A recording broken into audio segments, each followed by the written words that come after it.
चलिए, मेरे पास बहुत अहम बातें हैं जो आपको बतानी हैं। ठीक है, मैं पहले नुक्ते पर हूँ और मेरे पास 12 नुक्तों का पैगाम है, तो ये मुश्किल होगा। और इस घड़ी के हिसाब से 15 से 20 मिनट बाकी हैं, इसलिए हम चुनिंदा नुक्ते लेंगे। एक मकाम जिसमें से हर एक को गुजरना पड़ता है, जिसे बिशप जेक्स खामोशी का दौर कहते थे। उनका ये पैगाम मेरी जिंदगी के लिए हकीकी साबित हुआ। हर शख्स की जिंदगी में वो बरस आते हैं जब आपका एक ख्वाब होता है और खुदा आपको पोशीदा रखता है। शैतान कुछ नहीं कर रहा, खुदा ने पोशीदा रखा है क्योंकि वो आप में काम कर रहा है ताकि आपके जरिए काम करे। हजरत मूसा की बहुत अच्छी मिसाल है।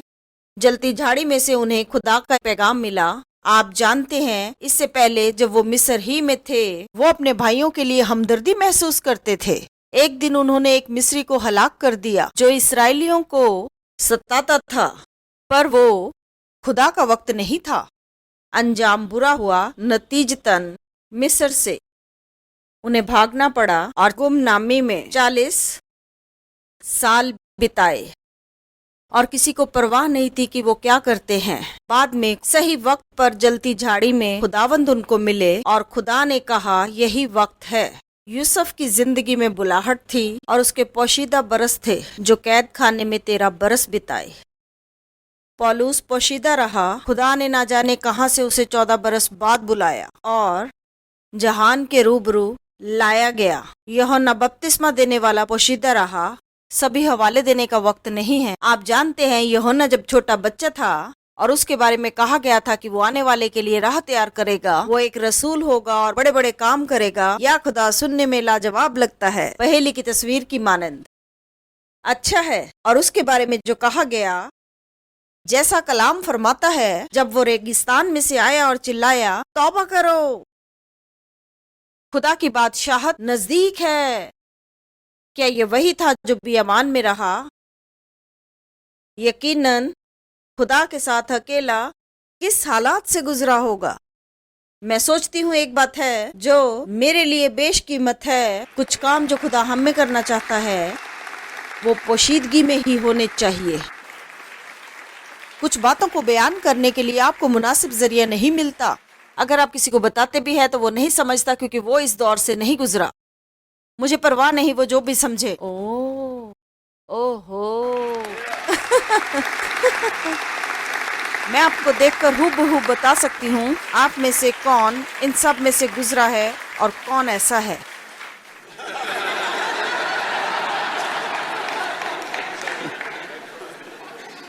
मुझे उम्मीद है मैं आपके गिरजा की मकबूलियत घटा नहीं रही हूँ जिसके लिए मुझे नहीं बुलाया गया, लेकिन आप में से कुछ लोग हैं जो कि हाँ समझते हैं क्योंकि वो इस दौर में से गुजरे हैं। आप इसे तब तक बाखूबी नहीं समझ सकते जब तक आप खुद इसमें से ना गुजरें। इसलिए खुदा हमारे अंदर बड़ा काम करता है इससे पहले कि वो हमारे जरिए बड़े बड़े काम करे। कभी कभी वो आपको पोशीदा रखता है। आपके बड़े बड़े ख्वाब और मकसद हैं। मुझे याद है जब मैं अपने सोफे पर बैठती थी, और ये बात तकरीबन 38 या 39 बरस पहले की है। मैं टीवी पर पासबानों को देखती थी और कहती थी, मैं इनसे बेहतर बोल सकती हूँ।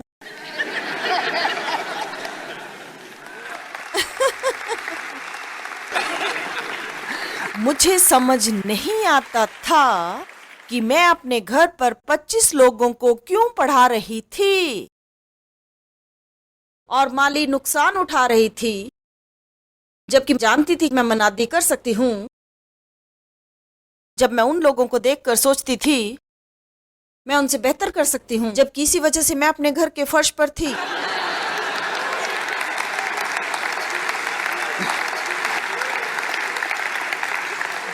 ये सब मेरा गलत रवैया और इल्जाम लगाना और ये और वो और बहुत कुछ था।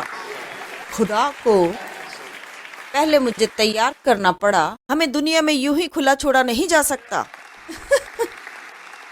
क्योंकि हम कहीं भी जाते अपनी मनमर्जी ही करते। पोशीदगी के दौरान नापसंदगी, गलत इल्जाम और धोखा बर्दाश्त करना सीखें। मैं और कुछ नहीं कहूंगी, आगे बढ़ते हैं। मना करना सीखें। हर एक हमसे उम्मीद रखता है, हर एक। और आप सबको हर बात के लिए हाँ नहीं कह सकते, बशर्ते कि खुद को बर्बाद कर लें। या फिर अगर आप अपने आप को नहीं भी मारते तो भी आप जलते और कुड़कुड़ाते रहेंगे। और क्या होता है, मैं आपको राज की बात बताती हूँ। जब आप अपने काम के बारे में ही शिकायत करते हैं हर वक्त मैं थक जाती हूँ जब पासवान अपने ही काम के बारे में शिकायत करते हैं। और मेरा भी यही रवैया था। मैं यहाँ जाती हूँ, मैं वहां जाती हूँ, मैं क्या करूँ। एक आदमी हमारे गिरजा में आया और कहने लगा, मैं पिछले 12 बरस से छुट्टी पर नहीं गया। और मैं समझती थी कि वो खुदा परस्त है, पर वो बेवकूफ था। ये खुदा परस्ती नहीं बल्कि बेवकूफी है।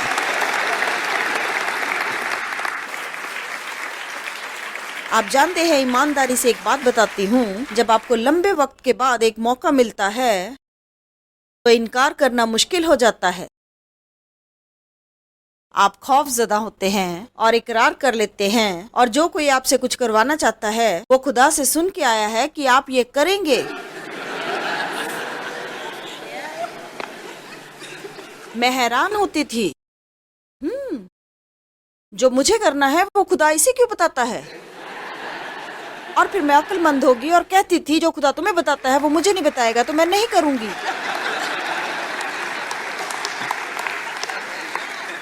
सुनिए, हम जो वजारत में हैं, हमें औरों पर दबाव नहीं डालना चाहिए कि हमारे लिए वो करे जो हम उनसे करवाना चाहते हैं, ताकि हमारी बशारत कामयाब हो।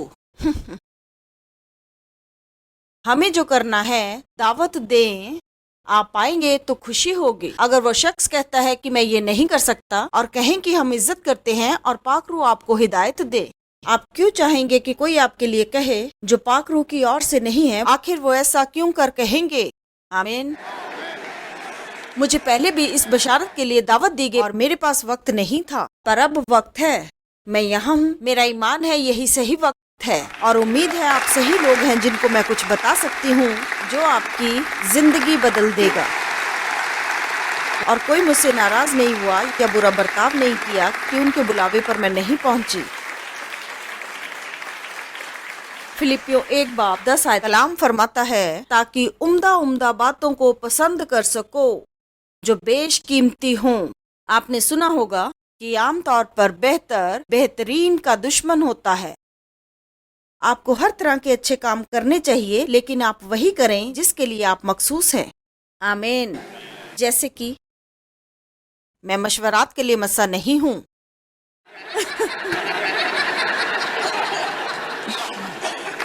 मेरा मतलब, मैं ये जल्दबाजी में करूंगी। वाकई जल्दी से। मसला क्या है? ये करना होगा। घर जाओ।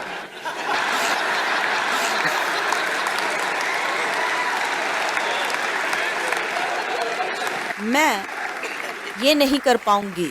ओह, ये नहीं कि हमदर्दी नहीं है, बस बता रही हूँ। मैं कलाम और तालीम के जरिए आपको मशवरा दे सकती हूँ, जो मैं कर भी रही हूँ, पर मैं वो नहीं हूँ जो रूबरू बैठकर हर हफ्ते 1 घंटा लगाऊं। मैं अगले 30 बरस तक आपकी शिफा याबी के लिए दुआ करती रहूं।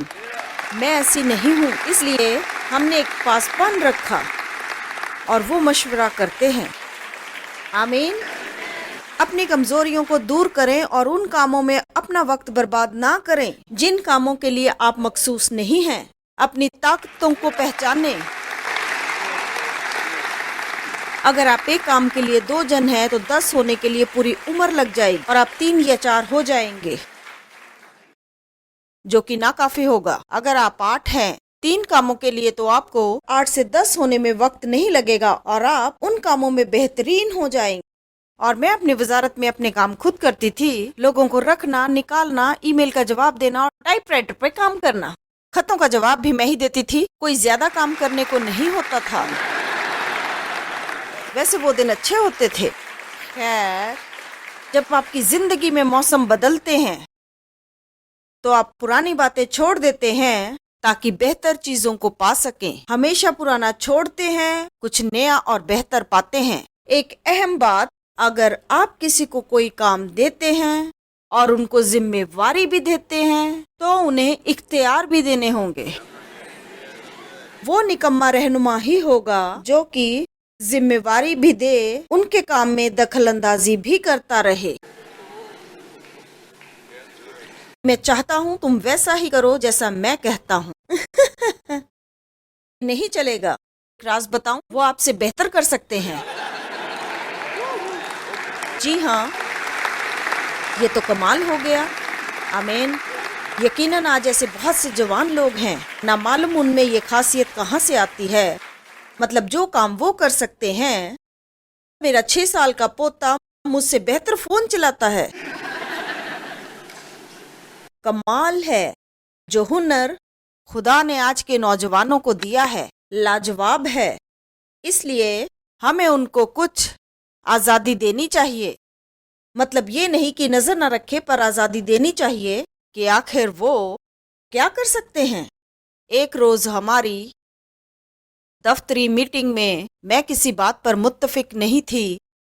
मेरा छोटा बेटा जो 35 बरस का है और उसका हमारी वजारत में अहम दर्जा है, डेविड सब आलमी काम संभालता है और डैनी रोजमर्रा के काम देखता है।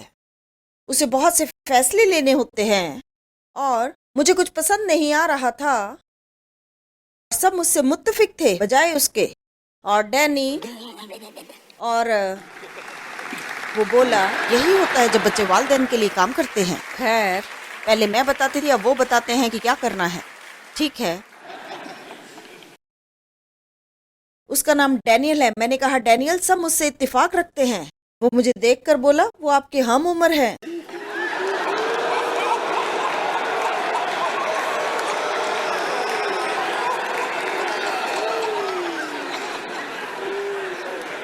उफ।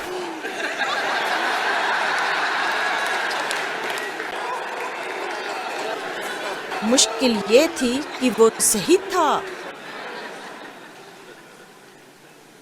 अगर आप अपने साथ ऐसे लोगों को ही रखेंगे जो आपकी तरह ही सोचते हैं, जो आपको पसंद है उन्हें भी पसंद है और वो आपकी हर बात से इत्तेफाक रखते हैं, तो आप उससे आगे कभी नहीं बढ़ेंगे जहां पर आप हैं। आमीन। मैंने कभी दूर दूर तक नहीं सोचा था कि मैं कभी स्मोक मशीन के साथ पुलपुट पे जाऊंगी। और बरसों पहले मैंने सीखा कि खुदा जीन्स पहनने वालों को भी मसा करता है। मैं पहले नहीं जानती थी। मुझे लगा पॉलिएस्टर वालों पर ही मसा होता है। मैं वाकिफ नहीं थी कि आप जीन्स पहनकर भी पुलपुट पर मसा पा सकते हैं। गौर फरमाएं, जब मैंने अपनी भीड़ को देखा जो खफीफ हो रही थी और तमाम मेरी उम्र के थे और ये दिक्कत की बात थी, तब हमने नौजवानों को फैसला लेने की आज़ादी दी। उन्होंने सलाह दी कि मुझे अपने लिबास का अंदाज बेहतरी के लिए बदलना होगा। नौजवान गुलकार और मौसीकार चाहिए होंगे। ये जवान मुझे पसंद हैं, ये बेहतरीन बच्चे हैं, पर कुछ ऐसे बन के आते थे, या खुदा।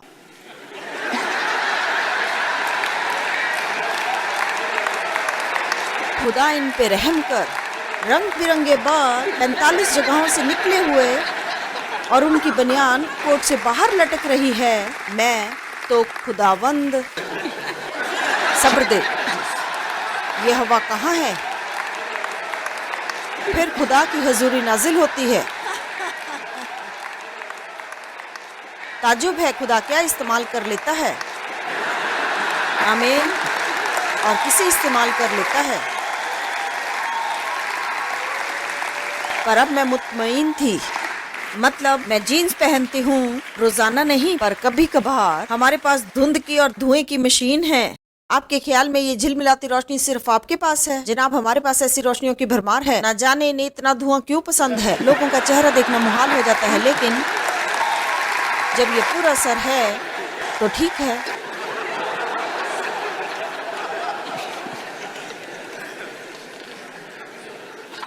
एक अच्छे मुनाद को ताज़ा दम रहना चाहिए।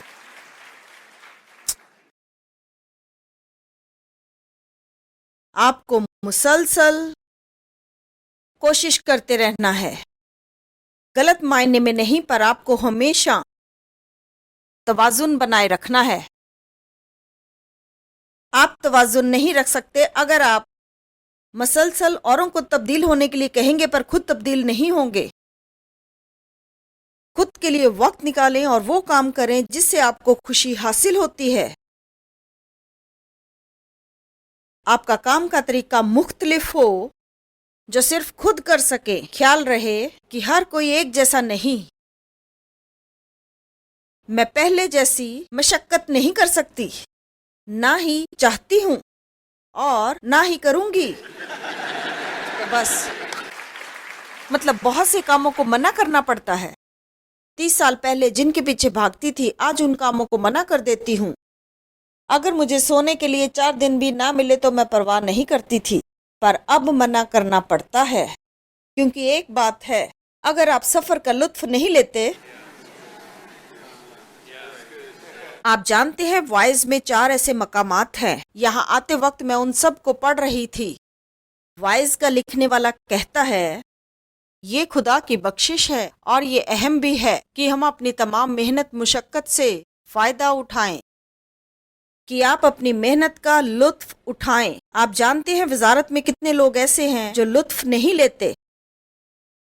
आप जानते हैं एक बंदगी में मैंने उन लोगों को बुलाया जो अपनी वजारत में खुश नहीं हैं और सभी आ गए, कुर्सियां खाली हो गई। निहायत अफसोस की बात है।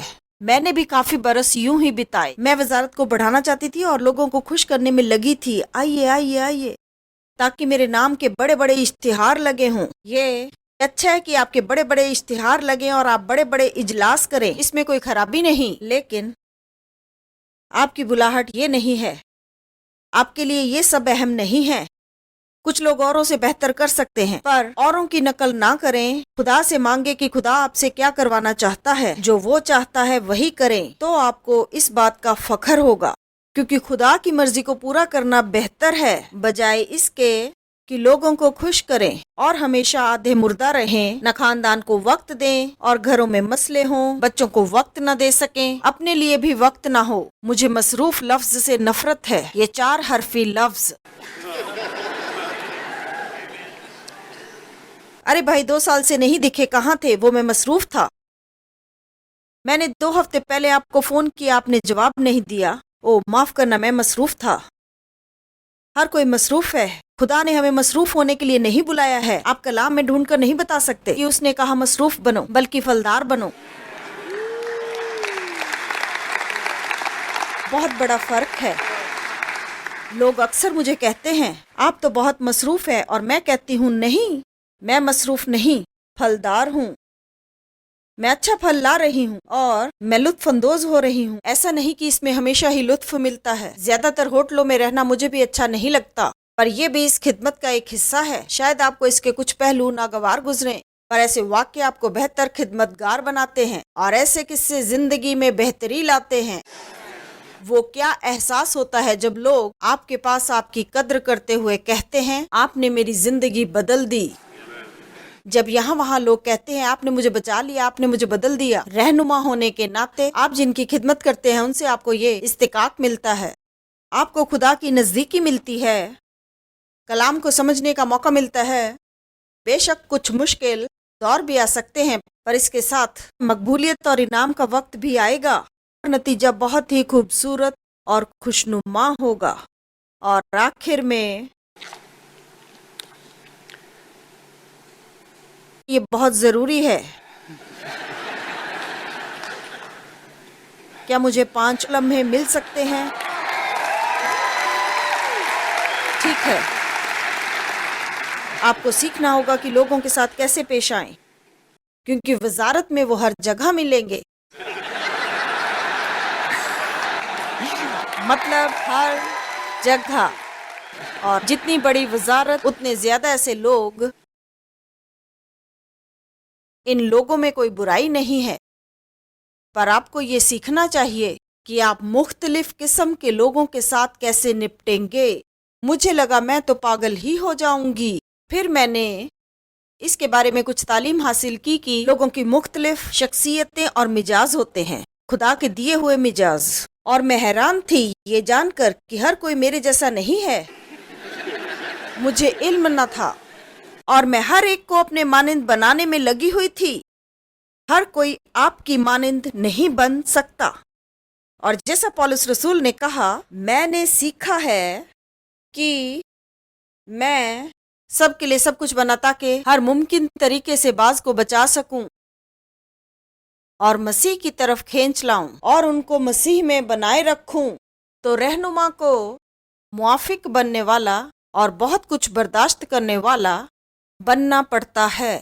मैंने देखा है बाज खादिम तारीफों और हौसला अफजाइयों के शौकीन होते हैं और कुछ ऐसे हैं जो बिना किसी हौसला अफजाई के बेहतरीन काम करते जाते हैं। आमीन। कुछ लोगों को जब तक हफ्ते में 4 बार हौसला नहीं देंगे, वो रो रो कर अपना बुरा हाल कर लेते हैं। वो खुद को नामरगूब समझते हैं। मतलब कुछ ऐसे अजीज हैं जो मैं क्या बताऊं, अजीजों इससे ज्यादा मुशक्कत कहीं नहीं होती जब आप किसी टूटे हुए गैर महफूज शख्स को तसल्ली देते हैं। मैं यूं लोगों को तसल्ली देती थी, पर ये काम बेनतीजा होते हैं। आमीन। क्योंकि आपको लगता है कि हमेशा आपको उनके इर्द गिर्द रहना है, जबकि वो आपकी मदद के लिए हैं, लेकिन आपको उनकी मदद करनी पड़ती है। उनके मसले हल करें ताकि हमें मदद मिले। ताली बजा सकते हैं, ये सच है।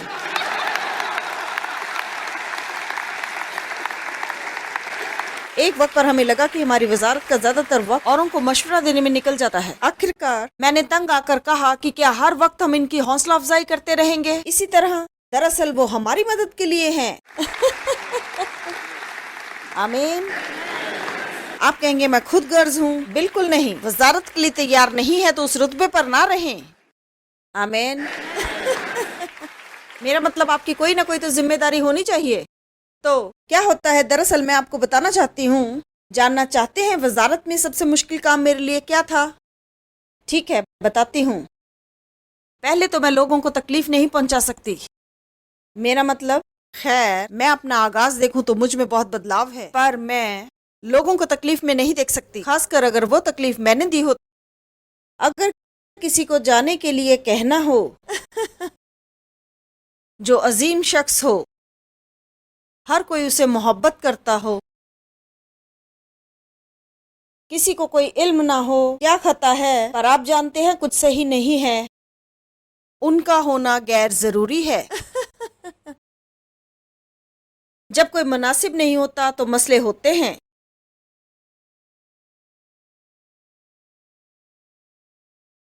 अब ये काम उनके बस के नहीं है। जैसे हमारे पास 5 शख्स थे जो 5 जनों का ख्याल रख सकते थे।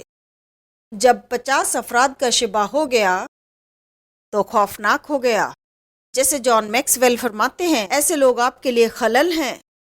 आप मजबूत नहीं हो पाएंगे जब तक आप उस मसले का कोई हल नहीं ढूंढते। अगर आप उनको कोई और रुतबा देते हैं, वो उसे निभाएं तो बेहतर है, वरना चंद लोग ही ऐसा कर पाते हैं। और तमाम वजारत में एक मर्तबा ऐसा हुआ है, एक शख्स हमारे पास आया और बोला, मुझे लगता है अब ये मेरे बस के बाहर है। मैं बेहतर था जब 10 अफराद का शिबा था, लेकिन अब 35 के करीब है। उसने कहा, ये मुझे बहुत परेशान कर देता है। मुझे नहीं लगता मैं बेहतर काम कर पा रहा हूँ। मैं वजारत में बना रहना चाहता हूँ। क्या आप मुझे कोई और मुनासिब काम दे सकते हैं? और वो शख्स हमारे कुछ अहम लोगों में से है, लेकिन चुनिंदा लोग होते हैं जो काबिल होते हैं। तो बाज़ औक़ात आपको फैसले लेने पड़ते हैं अलविदा कहने के लिए। बाज़ औक़ात वो आपके अजीज दोस्त भी हो सकते हैं। आप जानते हैं हर कोई उन्हें चाहता है। किसी को इस बात का इल्म नहीं होता कि आप क्या कर रहे हैं। सबको लगता है कि आप बहुत खुदगर्ज हैं। रहनुमा समझते होंगे मैं क्या कह रही हूँ। मेरे कहने का मतलब कि क्या ये बहुत ही नाखुशगवार वक्त नहीं होता? बहुत से लोग वजारत में नहीं हैं, उनको मुख्तलिफ तरीके से समझाती हूँ। आपका एक अजीज आपकी जिंदगी में जहर घोल रहा है। आपको उनसे फासला बनाना है बिना तकलीफ दिए। बिना तकलीफ ये कैसे मुमकिन है? मैंने किसी को 2 बरस तक अपने साथ रखा, मियाद से भी ज्यादा, क्योंकि मैं उन्हें कभी तकलीफ नहीं देना चाहती थी। पर मौजूदा हालात हम दोनों के लिए किसी कदर बेहतर नहीं थे और आखिरकार क्या हुआ कि उसे शदीद तकलीफ का सामना करना पड़ा। मुझे जो और जब खुदा ने कहा करना चाहिए था। जरा गौर करें, जब एक बस अपनी मंजिल की तरफ जाती है, हर मकाम कोई ना कोई उतरता है।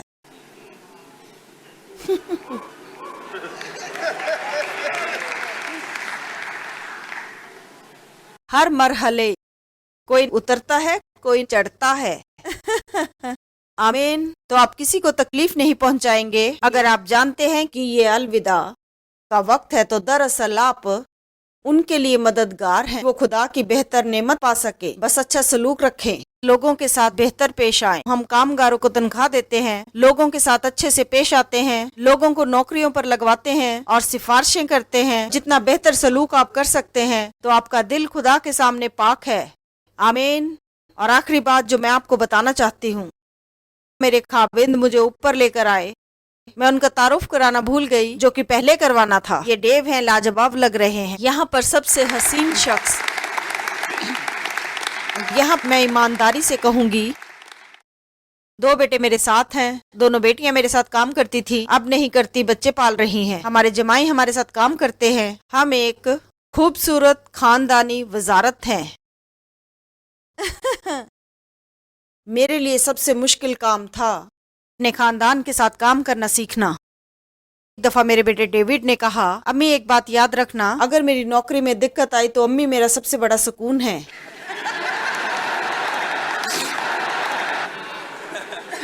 ये हकीकत है। मैंने और डेविड ने एक साथ काम करना सीखा है। हम सफर रहे। अगर आप जानते हैं आप ऐसी जगह मौजूद हैं जहां आप वो कर रहे हैं जो आपको करना चाहिए। अगर आप काम करना चाहते हैं तो खुदा मदद करेगा और आखिरकार सब बेहतर होगा। आमीन। आपको महज इतना करना है कि हर कदम पर खुदा की बात सुने। आपको पहेली का आखिरी टुकड़ा जरूर मिलेगा, बशर्ते आप कभी हार ना माने। खुदा बरकत दे।